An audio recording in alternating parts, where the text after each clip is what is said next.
Welcome to my channel. मेरा नाम है विशाल। पहले मैं आपको अपना इंट्रोडक्शन देता हूँ। मेरा नाम है विशाल कालड़ा और मैं एक रियल एस्टेट वैल्यूअर हूँ और मैं बैंक्स के लिए काम करता हूँ। और आज मैं आप लोगों के साथ में ओसीडी को लेके बात करूँगा। That is obsessive compulsive disorder. ये बुरी चीज़ नहीं है। हम कुछ खास लोग हैं जो किसी भी एक चीज़ को पकड़ लेते हैं ना, तो उसकी डीप तक चले जाते हैं और हम एक लूप में उलझ जाते हैं बिकॉज हम ज़्यादा सोचते हैं। ओसीडी अगर पॉजिटिव साइड हो, मान लो किसी के अंदर एक ऑब्सेशन आ गया कि मुझे 1 करोड़ रुपए कमाने हैं, मुझे अमीर बनना है, मुझे बॉडी बनानी है, तो सिर्फ यही लोग हैं वो जो सक्सेसफुल हो पाएंगे, सॉरी, जो डेडिकेशन से करेंगे। लेकिन अगर वो नेगेटिव लूप में फंस गए, किसी फोबिया में फंस गए, किसी एंग्जाइटी में फंस गए, तो वो उसको इतना डीप करेंगे उस लूप में, इतना उस पर रिसर्च कर देंगे कि उनका सबकॉन्शियस ब्रेन, उनका ब्रेन उनके कंट्रोल में नहीं रह पाता है। अब मैं आपको बताता हूँ कि मैं किस किस तरह के ऑब्सेशन से, किस किस तरह के फोबिया से बाहर निकला हूँ। 4 साल मैंने अपनी लाइफ के खराब करे। HIV,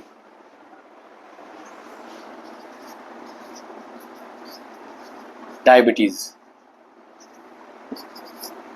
हार्ट अटैक, रेबीज और भी कितनी तरह की कॉमन टेटनेस। बहुत बहुत पैसे वेस्ट करे मैंने इन सब चीज़ों में ना। अब मैं इस लूप से कैसे निकल पाया? मैंने 4 साल अपनी लाइफ के इस वहम में निकाले। और सिर्फ ये वहम नहीं, मैंने अपने माइंड के पैटर्न को समझा, मैंने खुद को समझा कि कहाँ कमी है। मैं सिर्फ इसी इसके लूप में नहीं, अगर मैं किसी रिलेशनशिप में हूँ या मैं किसी किसी भी चीज़ में लेके, मेरे को फोबिया होता था सिलेंडर बंद किया नहीं किया, कुंडी बंद किया नहीं की, मैंने हाथ धोया या नहीं धोया, मैंने झूठा खा लिया, उसको बीमारी होगी तो मुझे भी हो जाएगी। ये बड़ा गंदा फोबिया है। ये लोगों को, जो लोग नॉर्मल हैं, उन लोगों को लगता है यार क्या बेवकूफ़ों वाली बातें कर रहे हैं। लेकिन जो आपके और मेरे जैसे लोग हैं, जो थोड़े स्पेशल लोग हैं, वो लोग समझ पाते हैं कि दिन रात हमारे खराब हो जाते हैं। 4 साल नींद नहीं आती थी, हेलुसिनेशन होने लगे थे। अगर मौका रहते इसे कंट्रोल नहीं किया, इसे मौका रहते कंट्रोल नहीं किया, तो एक अगली स्टेज आती है जो पागलपन की स्टेज होती है। तो इससे बाहर कैसे निकल सकेंगे? इससे बाहर निकलने का सबसे पहला जो स्टेप है वो है कि आपको अपने पैटर्न को समझना है, अपने ब्रेन के पैटर्न को समझना है। आपको ये एक्सेप्ट करना पड़ेगा कि आपके ब्रेन का पैटर्न कुछ ऐसा है कि आप बार बार किसी चीज़ को ज़्यादा सोचते हो, आप एक लूप में, आप ओवर थिंकिंग करते हो।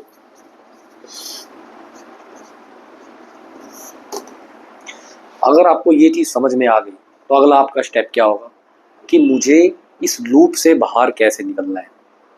आपको अपने ब्रेन को समझना है कि मेरे ब्रेन में ऐसा क्या खराब है, क्या डिसक्वालिटी है जिस वजह से मैं ये करता हूँ, और इसे कैसे रोका जा सकता है। क्या इसे किसी एक्सटर्नल चीज़ से रोका जा सकता है? क्या अगर आप कुछ किसी के कहने पे कोई चीज़ ले रहे हैं, ठीक है, कोई किसी तरह की मेडिसिन ले रहे हैं, तो क्या उस चीज़ से इसे रोका जा सकता है? हाँ, टेम्परेरी रोका जा सकता है। लेकिन आपको काम अपने अंदर आपको खुद ही करना पड़ेगा। आप थेरेपी लेंगे, आप काउंसलिंग करेंगे, वो आपको समझा पाएगा, लेकिन प्रैक्टिस किसे करनी है? आप ही को करनी है। तो लूप से बाहर निकलने का जो पहला स्टेप है ना, वो है अवेयरनेस।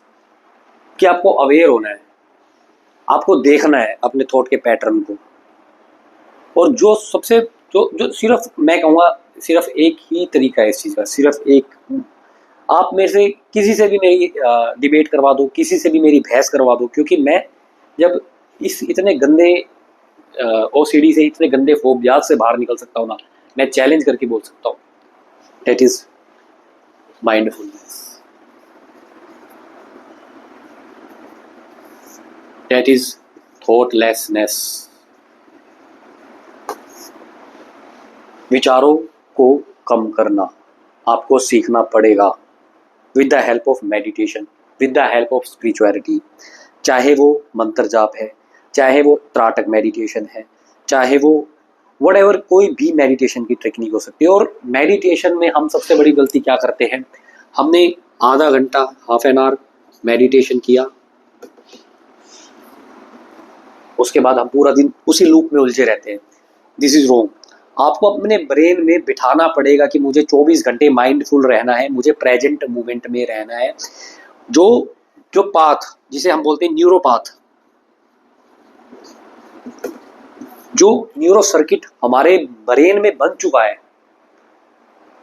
जो बार बार सोच के हमने अपने सबकॉन्शियस ब्रेन में जो न्यूरोपाथ बना दिए, जो बार बार ट्रिगर होता है, उसे हमें फेड करना है, उसे हमें खत्म करना है। वो कब खत्म होगा? जितना ज्यादा टाइम आप लोग उस विचार से दूर रहोगे, उतना ज्यादा धीरे धीरे धीरे धीरे वो पैटर्न डिस्ट्रॉय होता जाएगा। और एक दिन ऐसा आएगा कि आप हैरान होगे कि वो विचार आपके मन में आने बंद हो गए, वो थॉट आपके मन में रिपीट होने बंद हो गए, बिकॉज वो जो जो न्यूरोपाथ था, जो ऐसे न्यूरोपाथ था, वो ब्रेक हो गया बीच में। वो यहाँ तक चलेगा, वो कंप्लीट नहीं होगा वो सर्किट, फिर धीरे धीरे वो पैटर्न ऐसे धीरे धीरे खत्म हो जाएगा आपके ब्रेन से। This is the only thing, और जिसको हम न्यूरोप्लास्टिसिटी भी बोल देते हैं। अब इसको मैं कैसे ठीक करूं भाई? मुझे इस चीज़ से निकलना है, मैंने कैसे निकलना है? मैंने कसम खा ली थी कि भैया मैं तो निकलूंगा इस चीज़ से। मैंने रास्ता लिया मेडिटेशन का। Meditation, I swear of God, मैंने किसी से कोई ऐसे कोई सीबीटी वीबीटी नहीं करा। मैंने सिर्फ मेडिटेशन सीखा, मैंने सिर्फ माइंडफुलनेस सीखा, मैंने सिर्फ प्रेजेंट मोमेंट में रहना सीखा। उसके बाद में मेरा माइंड में ऐसे स्टोन का हो गया, पत्थर का हो गया कि मेरे को कोई फर्क नहीं पड़ता अब। मेरे को एक्चुअल में भी हो जाए ना अगर ये डिसीजेज, मेरे को एक्चुअल में भी हो जाए डिसीजेज, भगवान की कसम मेरे को रत्ती भर फर्क नहीं पड़ेगा, मैं फिर भी अपनी लाइफ जीऊँगा। मेरा ब्रेन इतना स्ट्रॉन्ग हो चुका है। ये क्या क्या है, क्या यार? ये टेंशन में लाइफ निकाल रहे हो, अपनी स्ट्रेस में लाइफ निकाल रहे हो, एक दिन खत्म हो जानी है लाइफ। आपका माइंड भी ऐसा हो जाएगा। और दोस्तों, अगर आपको 1-to-1 काउंसलिंग लेनी है, ये चीज़ें सीखनी है, माइंडफुलनेस को समझना है, ये वन टाइम इन्वेस्टमेंट है। आप इसको सीख जाओ, उसके बाद आपको कोई चीज़ नहीं चाहिए लाइफ में। आपके इमोशंस आपके कंट्रोल में होंगे, आपके थॉट्स आपके कंट्रोल में होंगे, आपके एक्शंस आपके कंट्रोल में होंगे, because of this thing only. This is, ये मैं इसको ब्रह्मास्त्र बोलता हूँ। तो आप मुझे कॉल कर सकते हो, आप मुझे व्हाट्सएप कर सकते हो, मैं नंबर डिस्क्रिप्शन में दे दूंगा। Thank you.